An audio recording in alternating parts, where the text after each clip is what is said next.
इसका उदाहरण है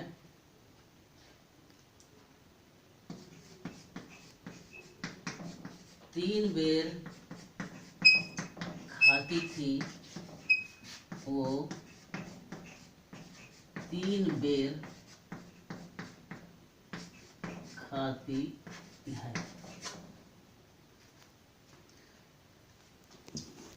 ये लिखा हुआ है कवि भूषण का।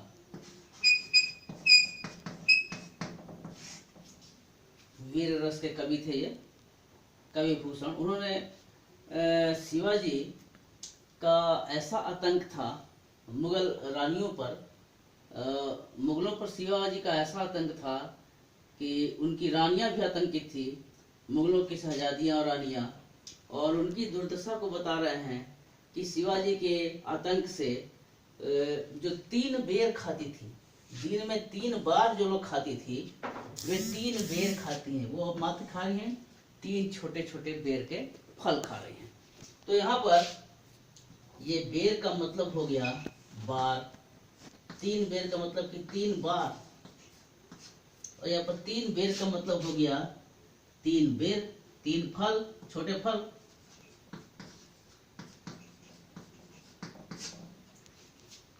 तो यहाँ पर बेर का अर्थ हो गया बार, और यहाँ पर बेर के छोटे फल,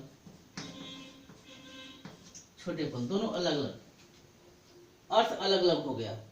2 बार प्रयुक्त हुआ है यमक अलंकार में, जैसा कि इसमें 2 लिखा हुआ है। ये बेर शब्द 2 बार प्रयुक्त हुआ है, लेकिन दोनों बार इसके अर्थ अलग अलग हैं।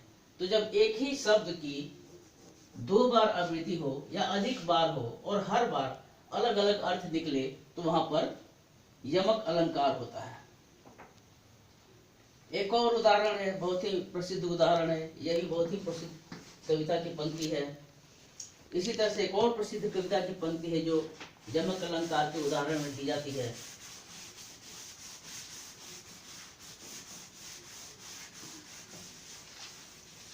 वो है कनक कनकते 100 गुनी मादकता अधिकाय, वा खाए बौराय नर या पाए बौराय।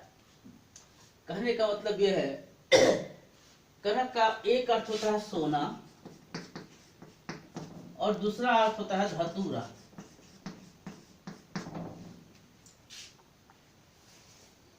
और ये लिखा हुआ है बिहारी लाल का। बिहारी लाल कहते हैं कि कनक कनकते 100 गुनी मादकता अधिकाय, वा खाए बौराय नर या पाए बौराय। मतलब कि सोने की जो मादकता है, सोने का जो नशा है, वह धतूरा से भी 100 गुना ज्यादा है। क्यों? इसलिए कि धतूरा को तो खाने से नशा चढ़ता है और सोना तो बस पा लेने से ही नशा चढ़ जाता है। मतलब जिसके पास सोना आ गया उसके पास नशा आ गया। तो इसीलिए सोना को धतूरा से 100 गुना ज्यादा नशे वाला बताया गया है, उससे 100 गुना ज्यादा मादकता वाला बताया गया है। इसको लिख लीजिए इस कविता को। कनक कनक ते 100 गुनी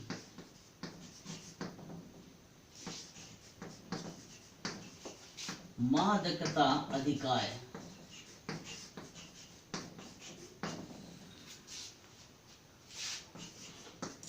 वा खाए बौराय नर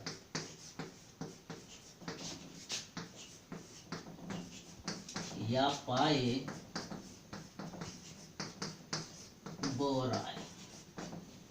कनक शब्द यहाँ पर सोना के रूप में यूज हो गया और ये कनक धतूरा के रूप में यूज हो गया।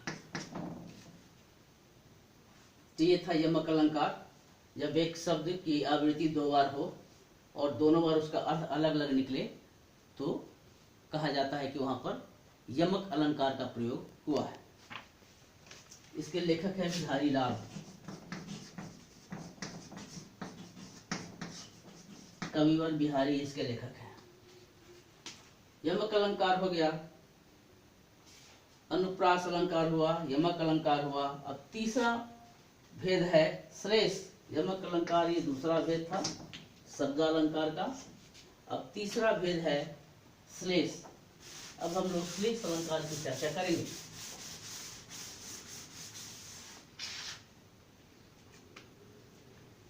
तीसरा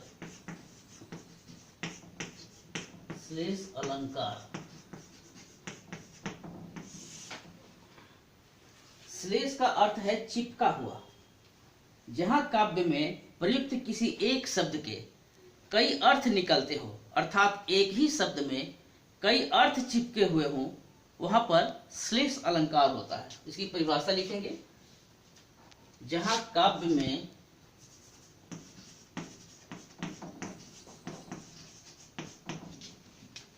यहां लिख लेंगे श्लेष चिपका हुआ।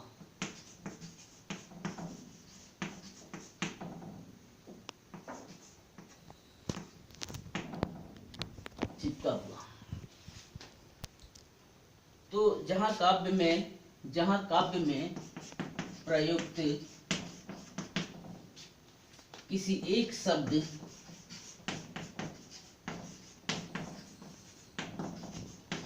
के कई अर्थ निकलते हों,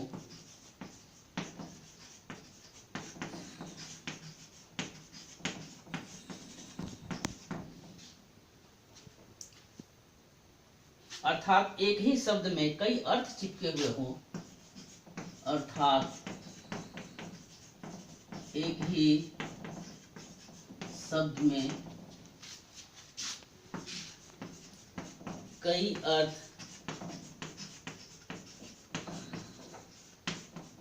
चिपके हुए हों, वहां श्लेष अलंकार होता है। वहां श्लेष अलंकार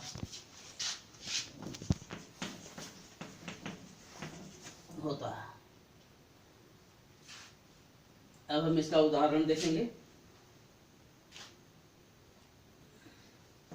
उदाहरण पहला, जो रहीम गति दीप की कुल कपूत की सोए, बारे उजिया रे करे बढ़े अंधेरो होए। इस कविता का हम लोग लिखते हैं। पहले ये रहीम कवि ने लिखा है। जो रहीम गति दीप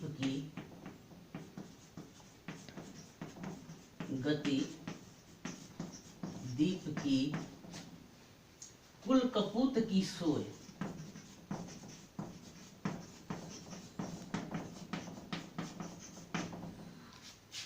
बारे उजिया रो करे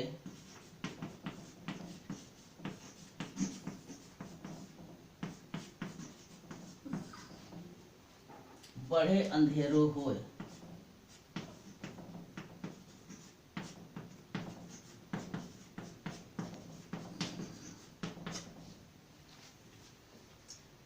यहाँ रहीम कवि कहते हैं कि जो दिए का लक्षण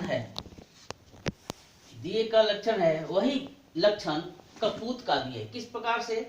दिया को जब जलाते हैं या दिए का जब जन्म होता है, जब उसे जलाते हैं तो क्या होता है? प्रकाश फैलता है। जैसे ही दिया जलाते हैं प्रकाश फैलता है। और दिया को जब बुझा देते हैं तो क्या होता है? प्रकाश खत्म हो जाता है।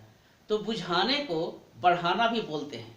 जैसे आप लोगों ने देखा होगा, लोग बोलते हैं दुकान बढ़ा देना है, तो बढ़ाना का मतलब उसको बंद कर देना है। तो उसी तरह से दीपक बुझाने को भी उसी बढ़ाने के अर्थ में लिया गया है कि दीपक को बढ़ाने का मतलब कि दीपक को बुझा देना। तो दिया जब जलाते हैं तो प्रकाश होता है, और जब उसको बढ़ाते हैं तो वो बुझ जाता है।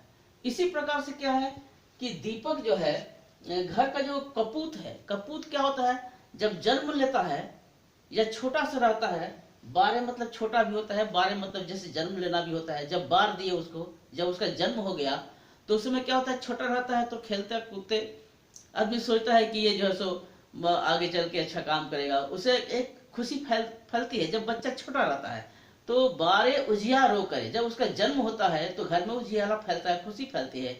अब बढ़े अंधेरो हो, और वही कपूत अगर निकल गया तो जैसे जैसे वो बड़ा होता जाएगा वैसे उसे घर की खुशी छीनती चली जाएगी। घर में शोक का वातावरण हो जाएगा, दुख का वातावरण होगा और अंधेरा छा जाएगा। तो यहाँ बढ़ने का अर्थ क्या है कि जैसे जैसे उसकी उम्र बढ़ रही है, यहाँ बढ़ने का सही अर्थ लिया गया, बढ़ने का मतलब कि उम्र का बढ़ना। लेकिन दिया का जो बढ़ना है वो क्या है, दिया को बुझा देना है। तो यहाँ पर बाढ़े उजियारो करे, बारे उजियारो करो, दिया को बारने से उजाला फैलता है। और कपूत के जन्म लेने से बचपन में तो पता नहीं चलता कि कपूत है, तो उजियारा फैलता है घर में। लेकिन दिया को बुझा देने से अर्थात बढ़ा देने से अंधकार हो जाता है। और कपूत जैसे से बड़ा होने लगता है तो उसकी बदमाशियां सामने आने लगती है और वो घर जैसो घोर अंधकार में डूब जाता है, दुख में डूब जाता है। तो यहाँ कौन सा शब्द यूज हुआ जो कि इसका अर्थ अलग अलग है? बारे, बारे मतलब जन्म लेना, और बारे मतलब कि दिया को जलाना, और बढ़े, बढ़े मतलब कि बच्चे का बढ़ते चला जाना, और बढ़े का मतलब कि दिया को बुझा देना। तो एक ही शब्द का जब अलग अलग अर्थ निकले तो इसे श्लेष अलंकार कहते हैं। इसका एक और ये है उदाहरण है,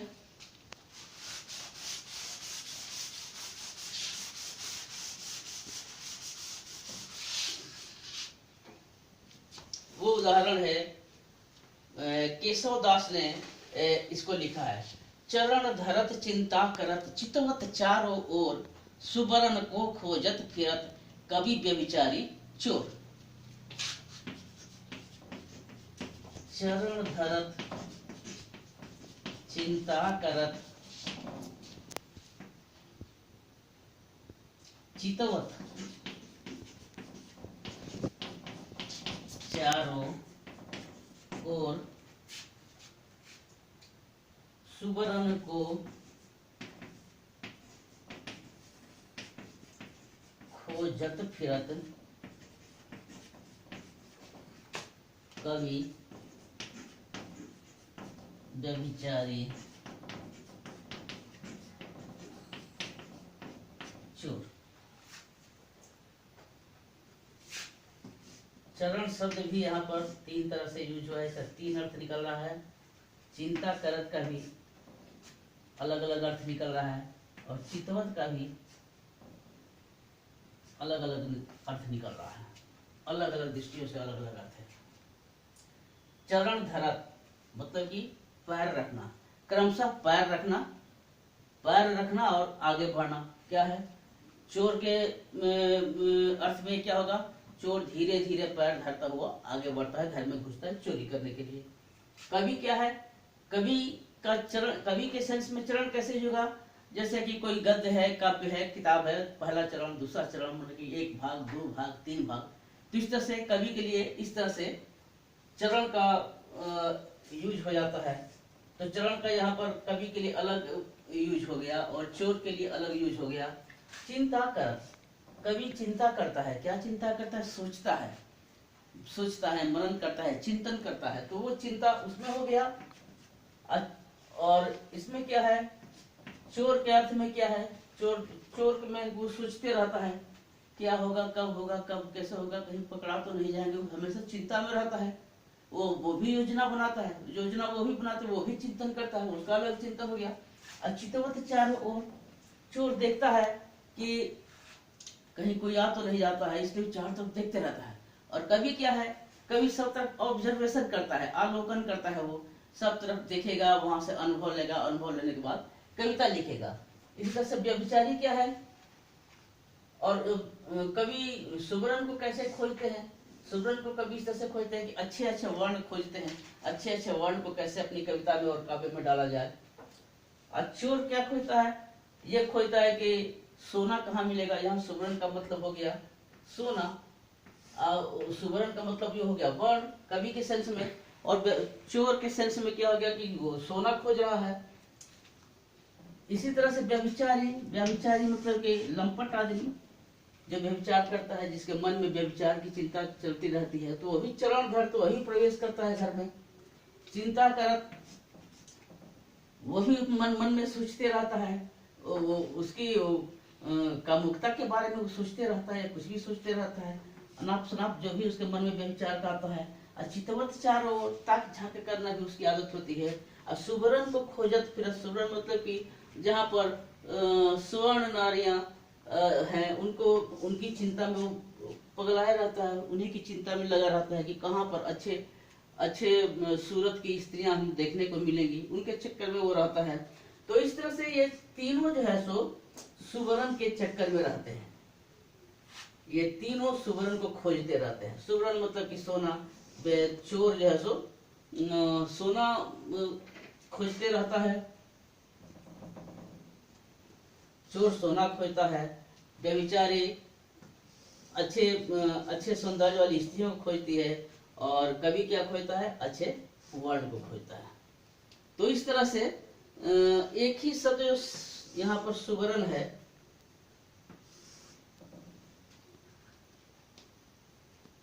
नहीं ये गड़बड़ा गया।